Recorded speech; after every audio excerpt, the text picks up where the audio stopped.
my friends, I'm Professor Hans von Puppet, and I want to share something very exciting with you. The mid-morning boost and motivation that gets your day shifted and lifted is here.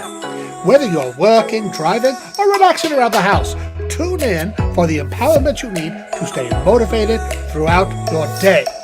Vincent Carter, your friend and brother from Memphis, Tennessee, will be live on Facebook every Monday, Wednesday, and Friday at 11 a.m. Central Standard Time. That's right, share this exciting news with your friends and family, and be sure to set your reminders each week, Monday, Wednesday, and Friday, 11 a.m. Central Standard Time, to hear empowerment from Vincent Carter on Facebook Live. Listen, I'll be logged in, and I hope you will be too.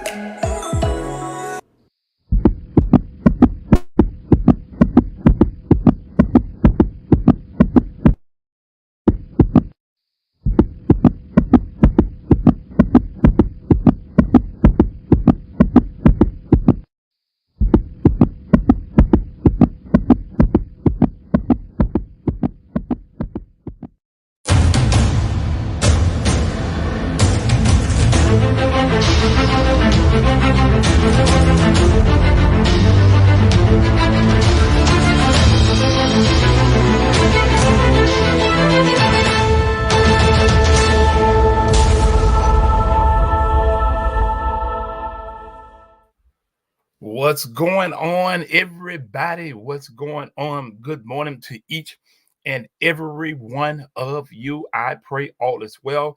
I pray God's favor over your life. This is the day that the Lord had made. We will rejoice. I will rejoice with you and be glad in it. I'm so excited to be with you on today. Oh my goodness, just so excited. It's been a moment, it's been a while, and I tell you what, I am here with you on today. Listen, let me get some things here together. Here, we got to get some things in order here. Things look a little bit out of order. Great. Things in order. All right. But I'm so excited to be with each and every one of you today. Oh my gosh. I see you, Pastor Morris, on here. Thank God for you. And I see you also, my friend and my brother, Neelan Herb, my guy from high school, friend, family, brother. Thank God for you so much. Latoya, I see you. It's so awesome to see you on today. Herb, I see you, my guy. You out there doing your thing in the community, and you're gaining the spiritual knowledge, and you dropped off some things, and I see your positive messages and what you have been doing in this community and promoting life as such. And I'm so excited for each and every one of you on this line today. Good morning, Latoya. I see you, and it's so awesome to see each and every one of you. He said, about time. I know it's about time. I've had a birthday. I traveled. I've been traveling and just doing some things, but I needed to be on this line today. I just needed to get here with my friends and my family on today. Listen, I just want to talk to you just for a few moments here, and I am going to be gone. And I pray that your life has been prosperous. I pray that this end of this year is going to be good for you. And I pray that what you're getting ready to experience in the new year is going to be better than this year. 2024 is going to open some doors. That's what I'm proclaiming right now. That just popped in my head. 2024 is going to open some doors. Now, you can say whether it wanted to rhyme or not, but I made it rhyme on today. 2024 is going to open some doors. I don't know about you, but I need some doors to open for me. I was inspired. I'm always inspired by things and conversations when I talk to people. And I was talking to a brother of mine, one of my coworkers, and he brought something to my attention, something he saw on a t-shirt the other day. And I looked at it and I said, wait a minute, I really like this. Let's talk about this thing on today. Sister Glover, he talked about something. He said he saw something on a shirt and it said control, alternate, and delete. Control, alternate, and delete. You know, those buttons that sit on this, for those that know how to type on these computer, you know, ASDFJ, GH.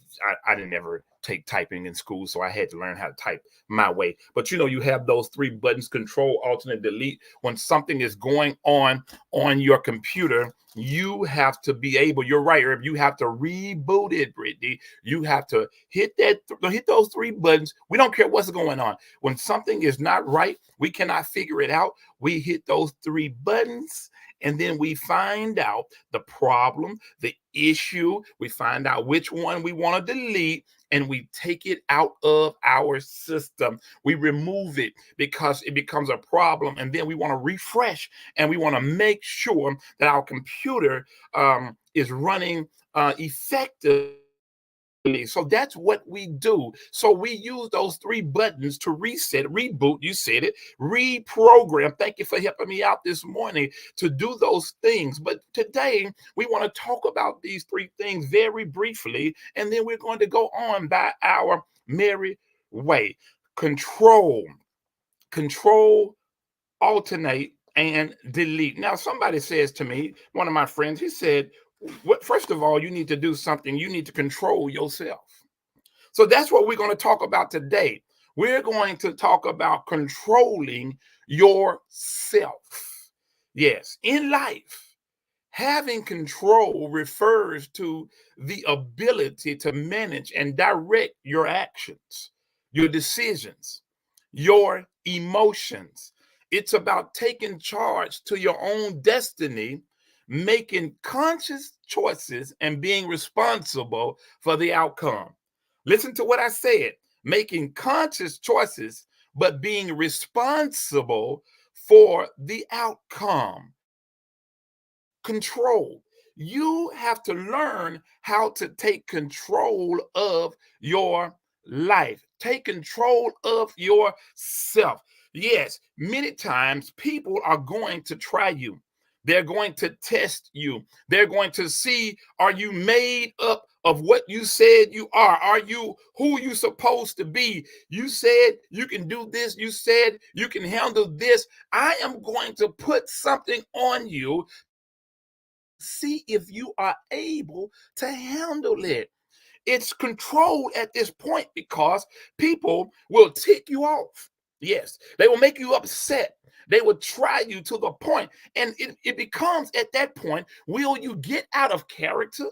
Will you get out of who? Will you let that old man that died and that's supposed to be dead inside of you? Do you let that old man rise up inside of you because you are upset and mad at the world? No, you need to learn how to control yourself.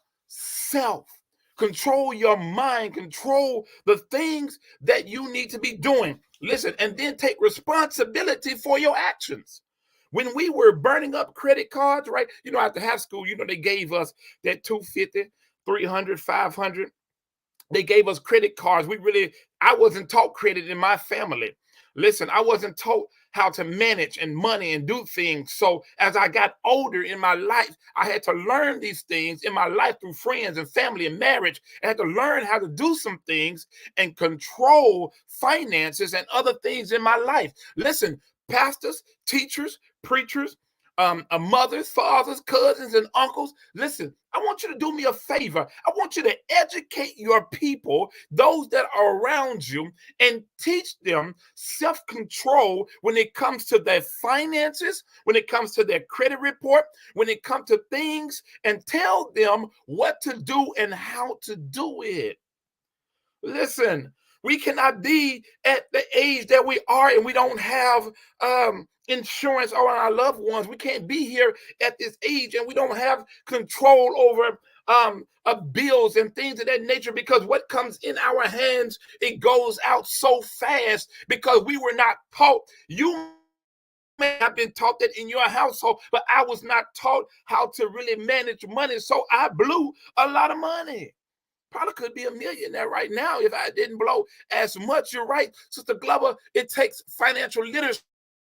And many times we're not teaching these things, and we're teaching other things and showing people how to do other things. Now our children right now are so engulfed in TikTok and other social media apps, and we're teaching them how to get likes and stars and finances from that area. But when TikTok and all of these other things are not no longer there, and or the system is down, how are you going to be able to fund and finance? We need to learn control. Self-control is essential for your personal development and your well-being, because it empowers individuals to make rational decisions, smart decisions, manage your emotions, navigate challenges effectively.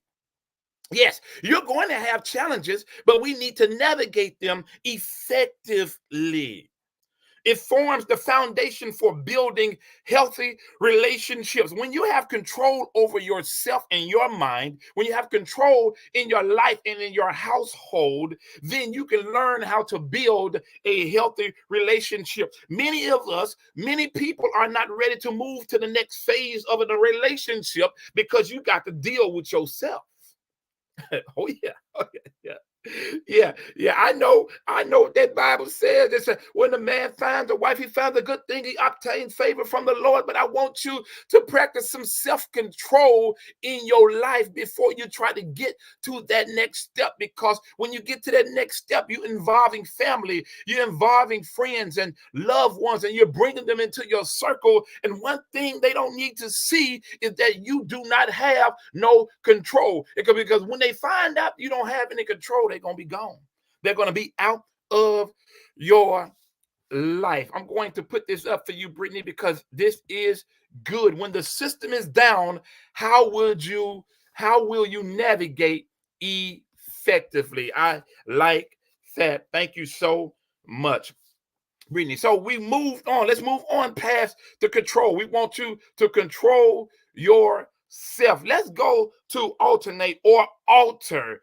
Alter your decisions. Listen to what I just said. We need to learn how to alter your decisions. Why do we need to alter your decision? Why do you need to have an alternative? Why do you need to have another option? You need to have a plan A. You need to have, I said that, thank you, Brittany, but it sounded okay, sound like you said it.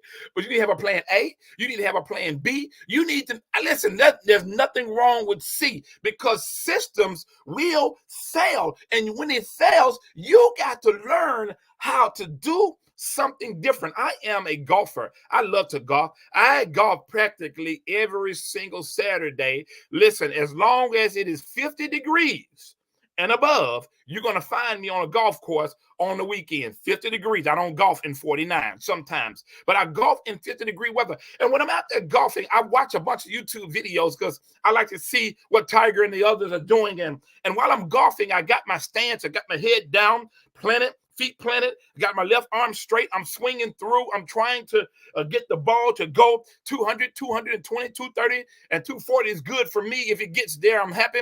But I'm trying to get the ball to go a certain way. And many times when you hit the ball, the golf ball goes left and it may go right. You may slice it. You might tear the grass up. I didn't say tear the club, but I said tear the grass up.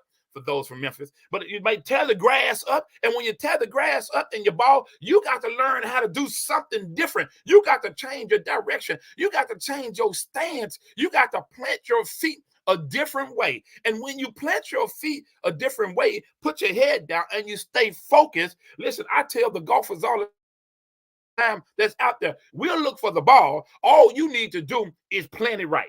We're going to watch it grow. You plant yourself there. Listen, you plant the seed and we're going to watch it grow. You don't have to boast and brag about things in your life. As long as you are planting the seed, as long as you are doing the right thing, as long as you are trying to follow in the right steps, listen, you swing at it and we're going to watch for it.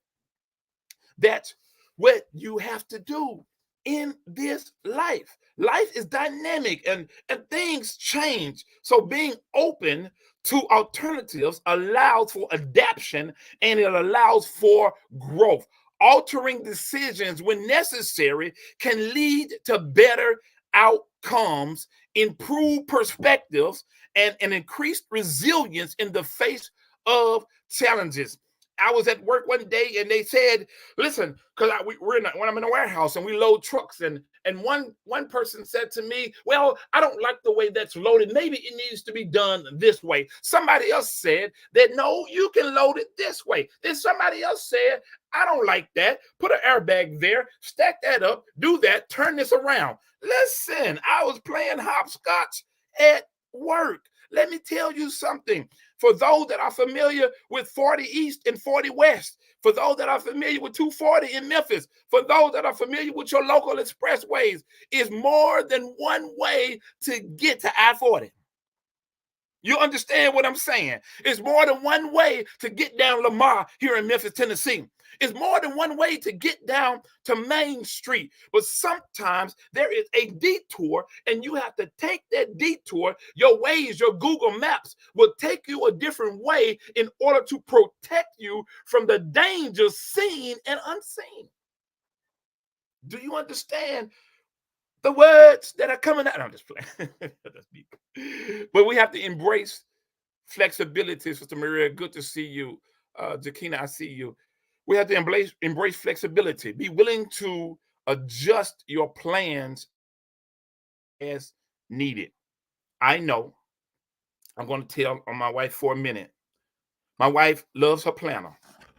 She misplaced her planner. She didn't have it. She was distraught. She ran low. I had to bring her back up. But if the planner did show back up, but had it not shown back up, you had to be ready to make another decision. You may have to go another way, because what's in front of you may be detrimental to your life. So sometimes we have to alter and we have to go another way. The last thing I want to deal with, so we talked about controlling yourself. We talked about altering your decisions. And now we want to talk about the delete button. Delete negativity. Oh my goodness. Delete negativity. What's negative? Everything, Brother Charles, that's going on around you, outside, the store, gas stations in Memphis, the news, it's negative. We know it's there. We see it. We know when we turn on the news, it's going to be negative. We know when we see yellow tape in the city, it's negative. We know when certain person is going to pick up the phone and call us, it's going to be negative.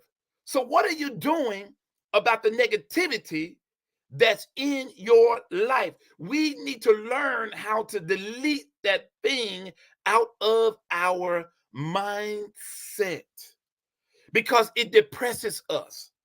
It puts us in a negative state. It puts us in a bad place. It makes us. I've countless times I walked in the living room and my wife was watching TV and the news and something happened. And countless times I walked in the living room and she was crying and she was upset because of something happened on the news and something happened on TV. We got to learn how to get those things out of our mind and our hearts. We know they're there. We got to be prayerful and watchful, but we cannot consume all of those things that's in us, because it's going to trigger. I talked about trigger one day, and it's going to trigger some things in your life, and it's going to bring it back up and bring it back to your remembrance. That's going to bring it back to your memory. So deleting in life could be symbolic of letting go negative influences, past mistakes, unproductive habits. It can represent the idea of releasing burdens and, Sister Bradfield, forgiving oneself and others and making room for positive change and a personal growth development.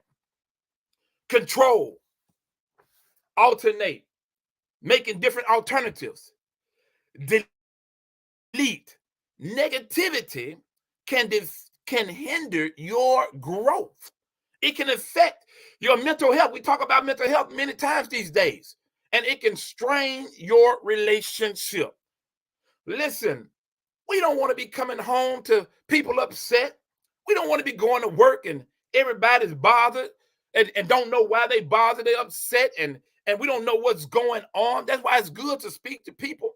Listen, I was taught when I was coming up, my family, they were like, I used to say good morning or good evening, and my dad, he really didn't like the good morning and the good evening. I didn't even understand why until I got older, because it's like we're imposing. I'm not trying to tell you to change the way you speak to people, but when you say good morning and good evening, it's automatically it's telling them, hey, you're good, you're having a good morning, you're having a good evening. But sometimes people may not be feeling it.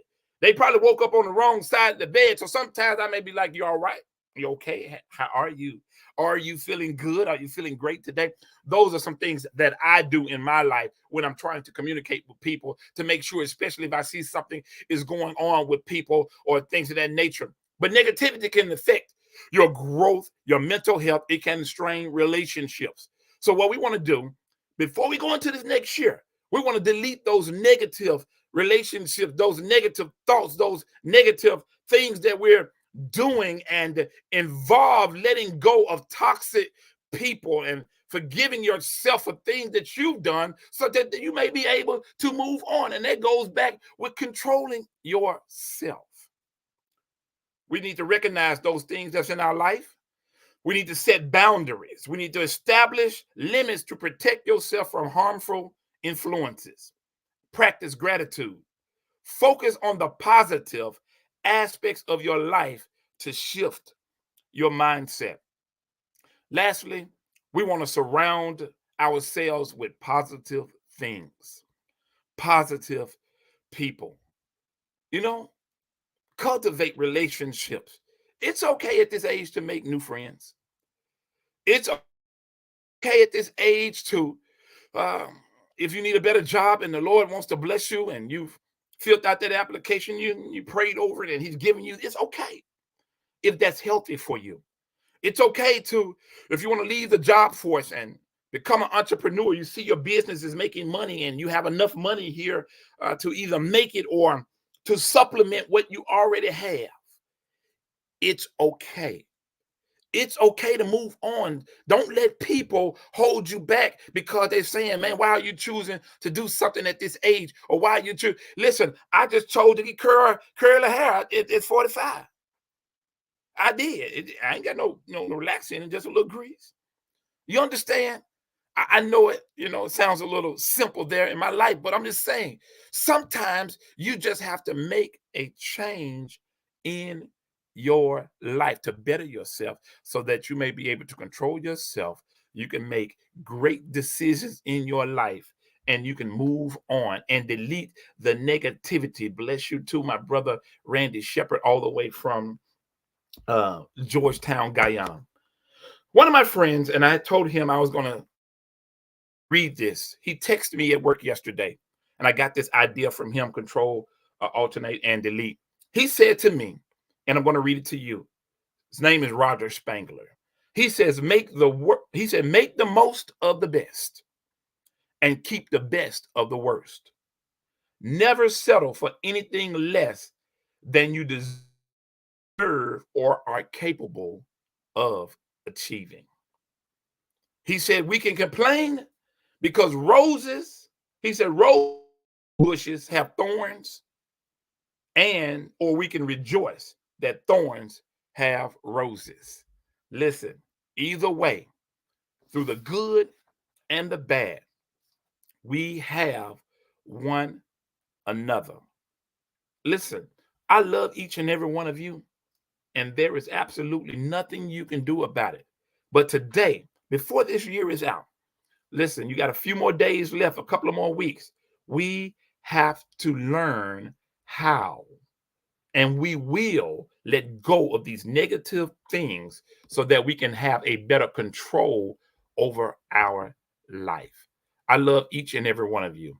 I got to go, y'all. I got to get out of here. Sorry, it took me a while to get back on here, but I told y'all November was my birthday month. Now I'm just playing. I love you. I got to go. Be blessed, y'all. We'll see you. Remember, control, alternate, and delete.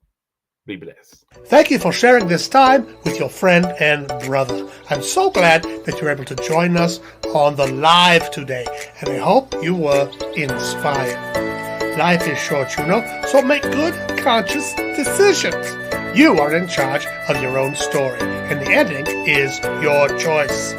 Change your life by shifting your perception. Say less, do more. Excellence is simply donating a little time to practice, preparation, and the consistency of resilience. Have a productive day. And in the words of Vincent Carter, I love you, and there's nothing you can do about it.